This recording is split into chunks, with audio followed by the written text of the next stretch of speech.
Olá, igreja, graça e paz. Hoje nós estamos no nosso segundo encontro sobre essa série de mensagens, Igreja Tô Fora.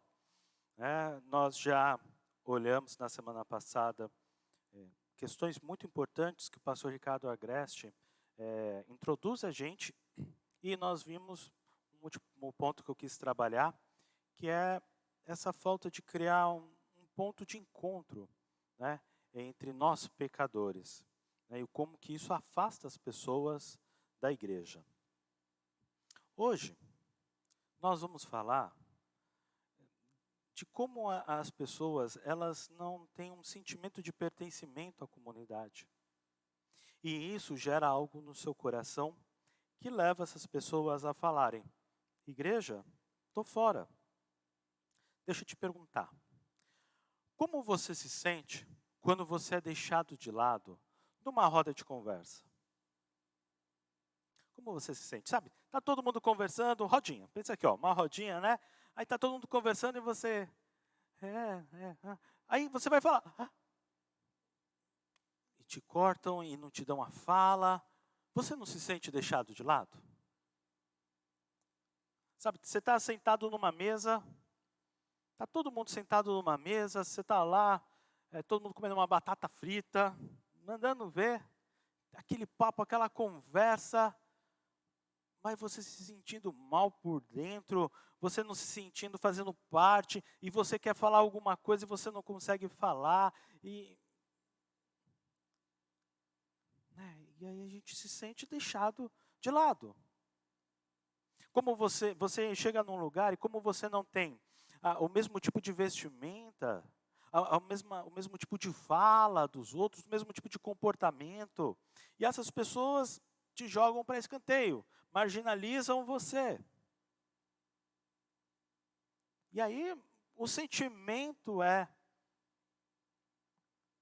que a gente não faz parte daquele grupo. De que as nossas lutas, elas não são compreendidas por aquelas pessoas.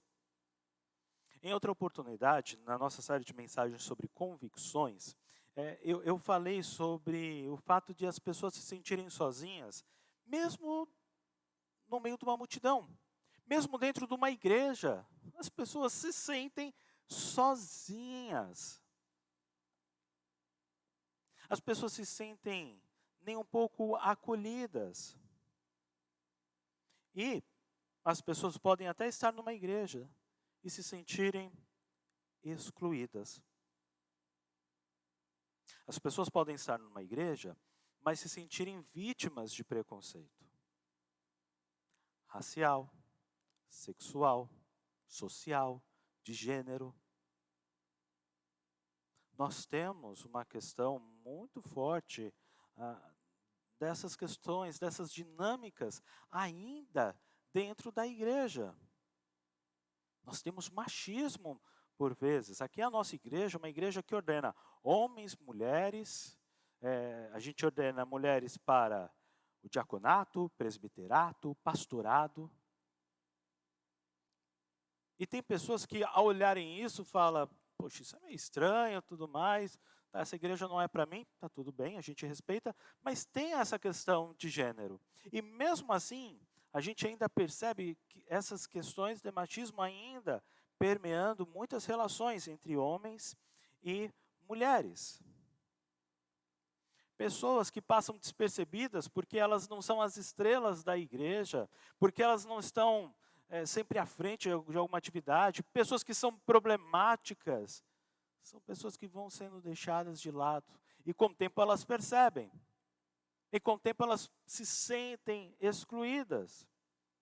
Pessoas que tinham funcionalidade, perderam a funcionalidade da igreja e agora elas também foram deixadas de lado.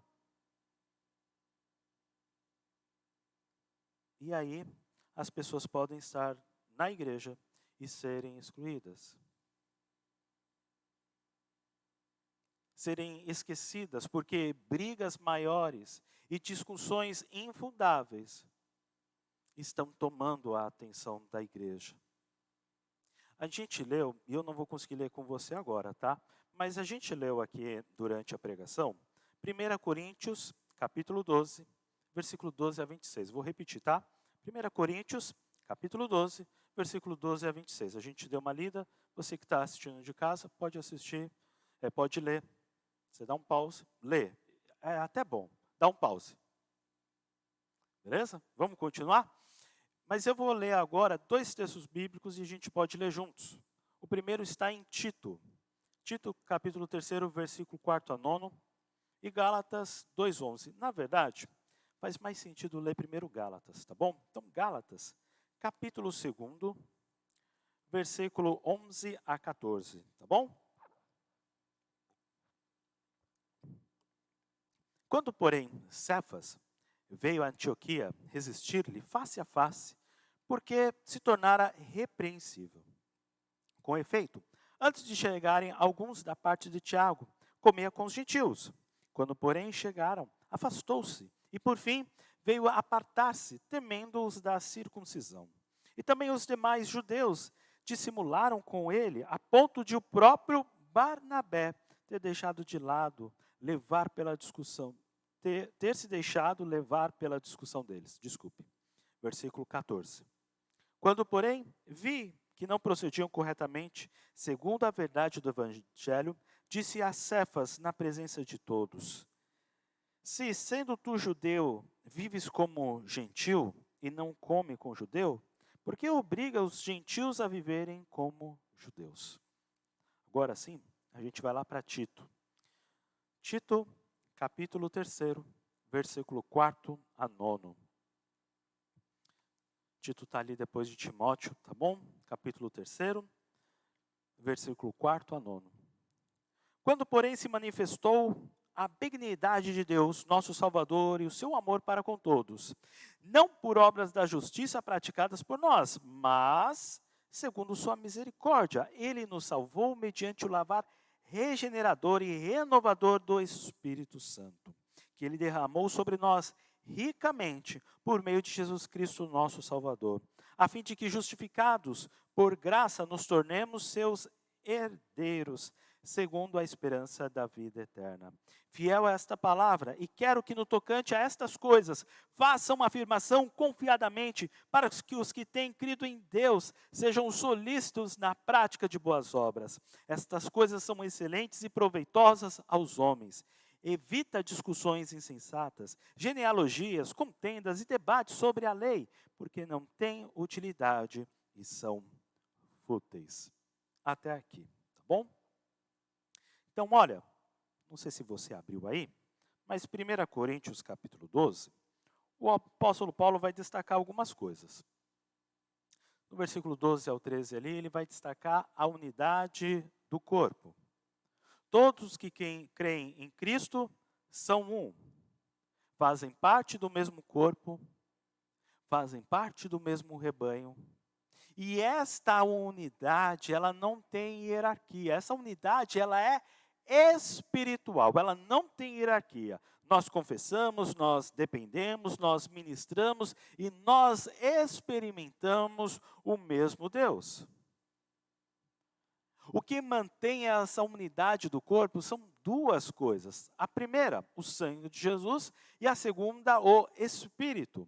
A obra da expiação, a aliança formada no sangue de Jesus, alimenta e fornece vida para todo o corpo, para todos os membros do corpo. E o Espírito também se faz presente em todos os membros do corpo. Ser batizado, ser cheio do Espírito Santo, significa que a gente pertence ao corpo de Cristo. E esse Espírito Santo está em todos os membros.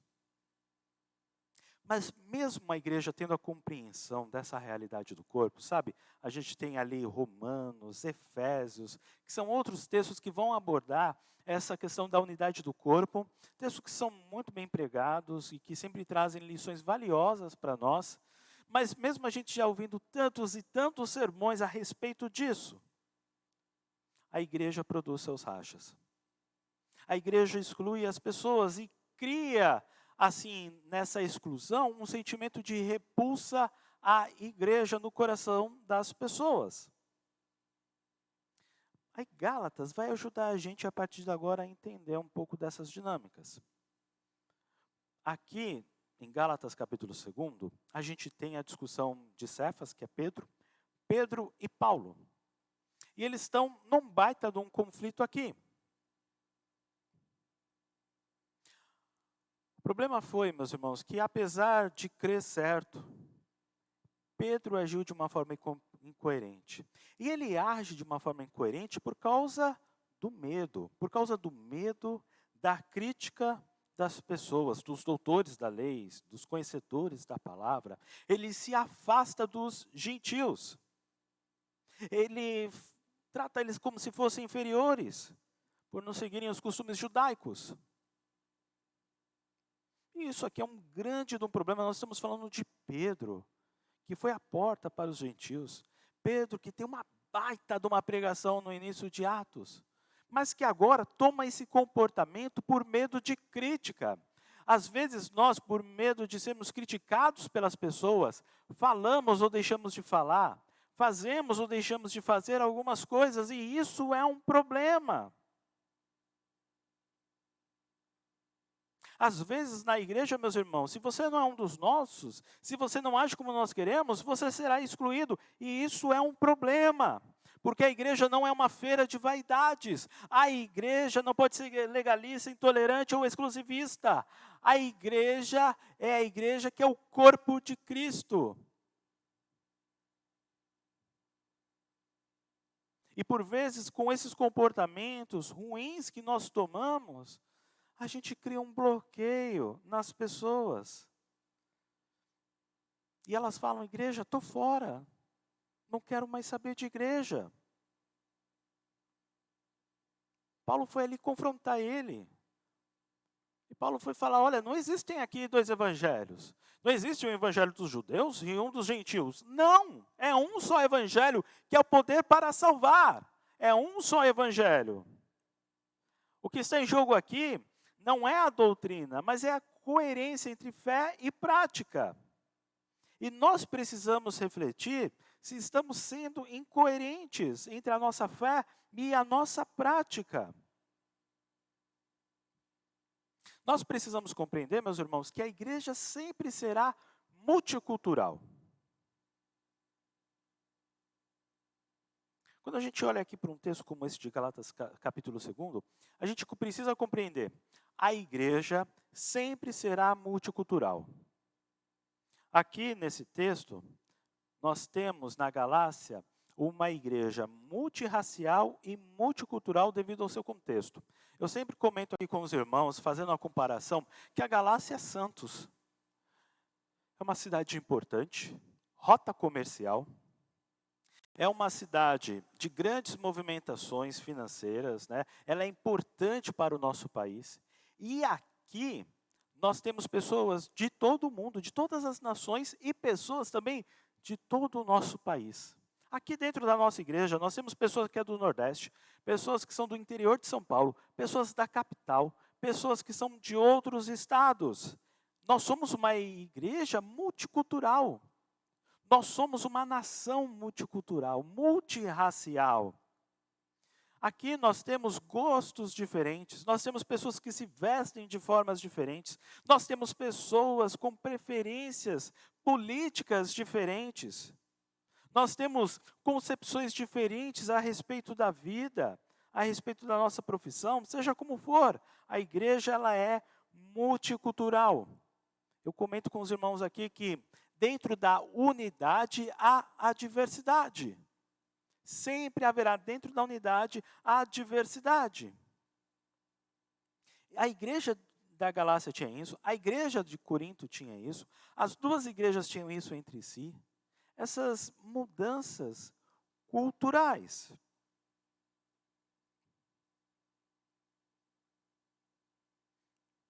Uma segunda questão aqui é que Pedro sabia que gentios também são do corpo. Pedro sentava e comia com eles. Pedro ficava na fogueira com eles. Pedro saía com essas pessoas, Pedro tinha comunhão com eles. Mas bastou chegar um grupo que, por medo de desagradar essas pessoas, ele venha se afastar dos gentios. A teologia de Pedro continuava correta, mas a sua atitude entrou em contradição. E a gente precisa tomar um cuidado, meus irmãos. Facilmente a gente pode excluir as pessoas dos nossos ciclos, por querer agradar religiosos e doutores da lei, por querer agradar pessoas que são influentes no seio da igreja. Às vezes a gente exclui as pessoas, porque elas não pensam como nós, porque elas não falam, elas não se comportam, elas não se vestem, elas não têm as mesmas preferências que nós as excluímos. Nós vivemos isso na nossa nação. Eu sou time Lula, eu sou time Bolsonaro. Bolsonaro de um lado, Lula do outro, pessoas desse lado, pessoas do outro. Essas divisões, elas ocorrem no meio da igreja. E qual o preço disso? Qual o preço de ações que excluem, que deixam as pessoas marginalizadas de lado? Elas dizem, igreja, estou fora. Porque as pessoas, meus irmãos, elas querem um sentimento de pertencimento para o grupo. E quando elas não se sentem pertencentes àquele grupo, elas não querem estar ali. A gente está falando de igreja. Vamos fazer o seguinte, vamos para a família? Deixa eu te perguntar, você que está ouvindo esta mensagem hoje. Você é uma dessas pessoas que não se sente à vontade, sabe lá na casa do seu primo João? Sabe lá na casa da tia Carla? Você é essa pessoa que não se sente à vontade? Sabe, quando toda a família do seu marido se reúne, você se sente, sabe, você se sente deixado de lado? Quando você se reúne na família da sua esposa, você se sente deixado de lado?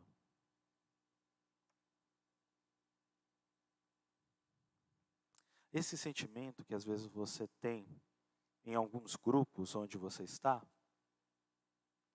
por vezes acontece na igreja. E isso não pode acontecer.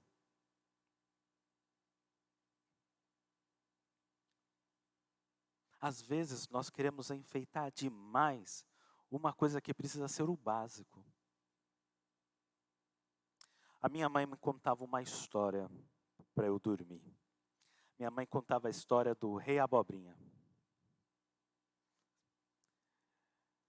Havia um rei com um belo de um reinado, um belo de um castelo, seus servos e tudo mais.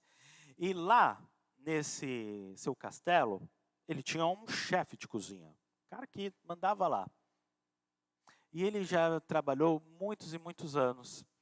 Comprou umas terras e virou para o rei, chamou lá o rei, preciso ter um bate-papo contigo. Claro, vem cá, se reuniram e tudo mais. E ele falou, rei, trabalhei muito, foi muito bom, o senhor é um ótimo rei. Mas eu comprei um terreninho ali em Atibaia e agora eu quero ir para lá. Me libera, rei, por favor. Mas é claro, e leva uns bois também para você aí de presente. Pode ir. O rei não poderia ficar sem um chefe. Então ele vai fazer ali, vai mandar para o seu reinado dizendo, olha, vai ter aqui um concurso, se você quiser ser o chefe de cozinha no meu castelo, tem uma vaga aberta, venha, traga o seu prato que eu vou experimentar. E o prato que eu mais gostar, será o meu novo chefe de cozinha. E aí todo mundo foi levar os baita de uns pratos. Aquela picanha, teve um cara lá que levou lá a carne com o ouro. Eu levei lá a minha costela, eu faço uma costela gostosa, o pessoal do conselho gosta. Aí eu levei lá a minha costela.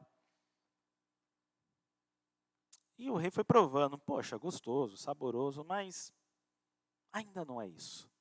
Até que chega alguém, chega um homem, com arroz com abobrinha. Comida simples, bem simples, temperada ali só com um alho, sabe? Mas o rei experimentou, é diferente isso aqui, gostoso. E aí foi este homem que foi eleito. E por isso, a partir de então, o rei foi conhecido como o rei Abobrinha. A gente precisa se voltar para o básico, meus irmãos. A gente se perde em algumas discussões e elas são muito problemáticas, que é que Tito vai tratar. Tito, capítulo 3, vai tratar justamente disso. Que a gente precisa focar no que realmente importa na igreja. Se você ler, até pegar o versículo 1 até o versículo 7 ali, mais certo do versículo 4 ao 7, tá? Ali tem uma descrição da ação do Pai, da ação do Filho, da ação do Espírito Santo em nosso favor. Vem o versículo 8 e diz: quero que você, Tito, insista nesse assunto, para que os que creem em Deus se interessem em usar o seu tempo fazendo o bem. Quero então que você se foque na obra de redenção, na aliança do sangue do Cordeiro. Pregue sobre isso, insista nessas coisas, e isso impulsionará as pessoas a fazerem o bem. Vai terminar até o versículo, isso é bom e útil para todos. É nisso que nós devemos focar, igreja, na graça que transforma. E isso naturalmente vai nos levar a cuidar das pessoas, a discipular as pessoas, a compartilhar a vida, a compartilhar o pão, a compartilhar o cálice. É isso que realmente importa, não as discussões tolas. Versículo 9, mas evite as discussões tolas, as longas listas de nomes, de antepassados, as brigas, os debates a respeito da lei dos judeus. Essas coisas são inúteis e sem valor.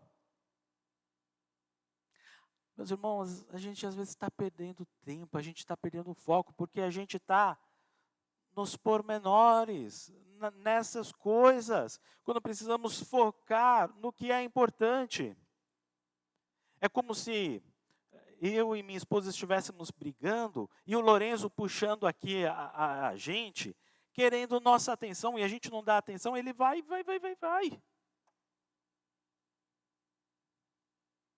As pessoas estão precisando da nossa atenção, as pessoas estão precisando ser acolhidas, as pessoas estão precisando da nossa presença na vida delas, e a gente está perdendo tempo com discussões tolas, ferindo a comunhão, ferindo o evangelho, preferindo coisas A, Bs, quando deveríamos focar nas pessoas.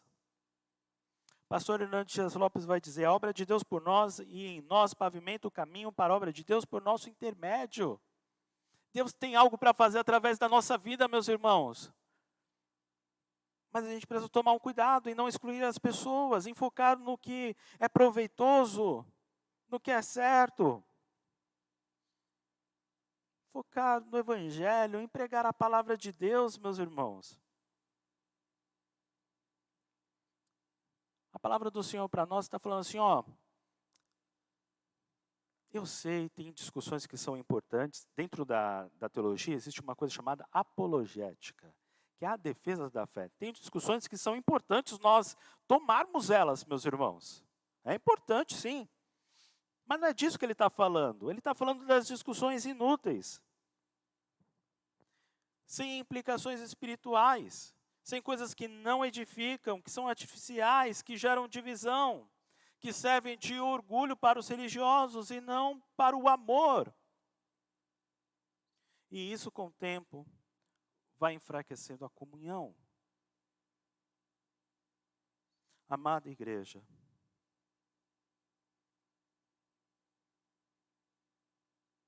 precisamos amar as pessoas.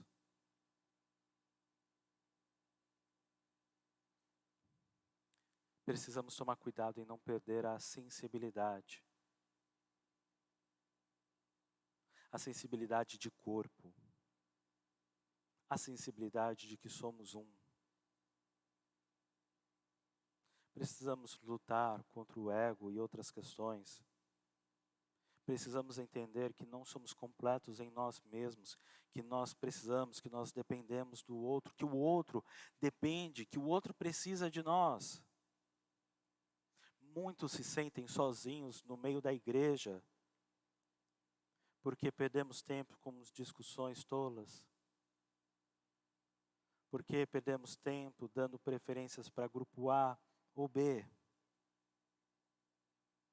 Que Deus, em sua infinita graça e misericórdia, nos ajude, nos ajude a focar nas pessoas e a focar no Evangelho, porque Ele é o poder para a salvação. Que a gente possa parar e meditar nessas coisas, e que para a honra e glória do Senhor, possamos ser essa igreja, possamos ser essas pessoas que não se perdem em discussões tolas, mas que focam nas pessoas. Que Deus, em sua infinita graça e misericórdia, nos ajude a viver isto. Amém?